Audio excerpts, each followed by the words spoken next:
Hello mga bata!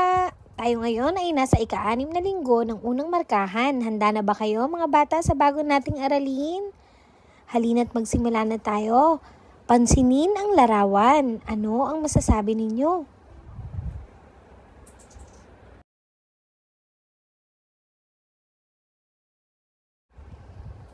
Dito naman kaya, ano ang masasabi nyo sa ipinapakita sa larawan?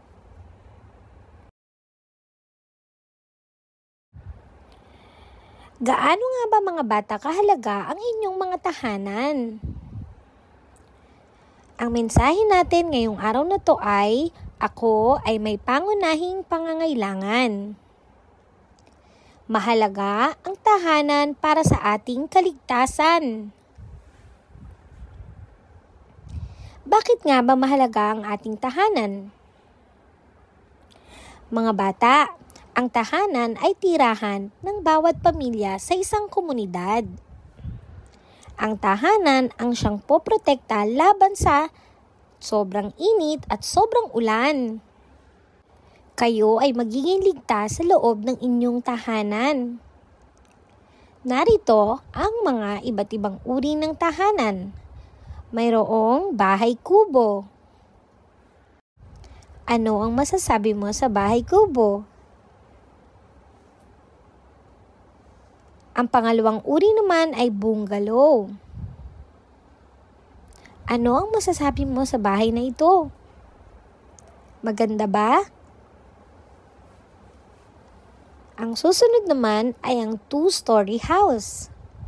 Ito yung mga bahay na matataas. At hindi lang yon, meron pang mas mataas na tinatawag naman na condominium. Ano ang masasabi mo? Pero mga bata, tandaan, maliit man o malaki, pag malaki ang inyong tahanan. Dahil ang ating mga tahanan ang siyang magpapanatili sa ating kaligtasan. Paglalahat ng aralin.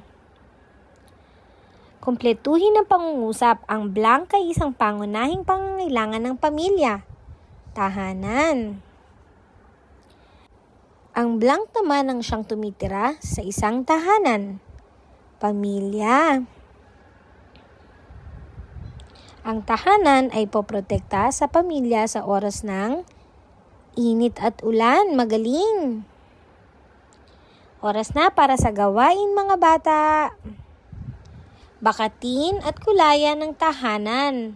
Bakatin mo rin ang salita sa ibabang bahagi nito. Pagkilala sa mga letra. Mga bata, natatandaan niyo pa ba ang tunog ng bawat letra?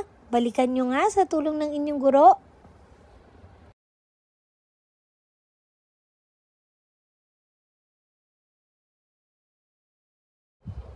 At ngayong linggong ito, pag-aaralan natin ang letrang O na may tunog na O, O, O. Narito ang mga nagsisimula sa letrang O. O, oso. O, oto.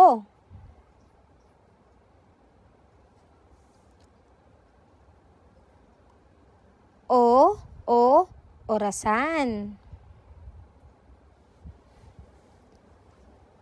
O, okra.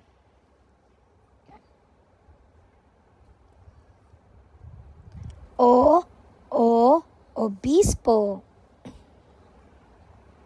O, otap. Isa pa nga mga bata, ulitin nyo nga.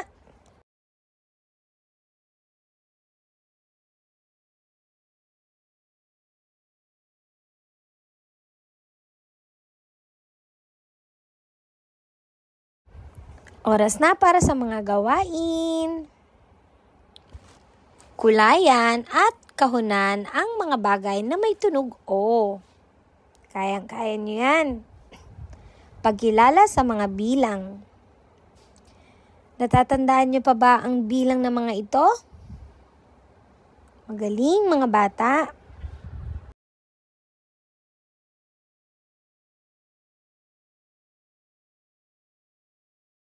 Subukan nyo namang gawin sa inyong mga daliri ang mga bilang na ito. Halina't basahin natin ang mga bilang, mga bata. Ganon din ito. Gayahin sa inyong mga kamay at basahin. Halina't magsanay. Sagutan, ilan ang mga nakikita ninyong bagay?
Ngayon, oras na para sa gawain.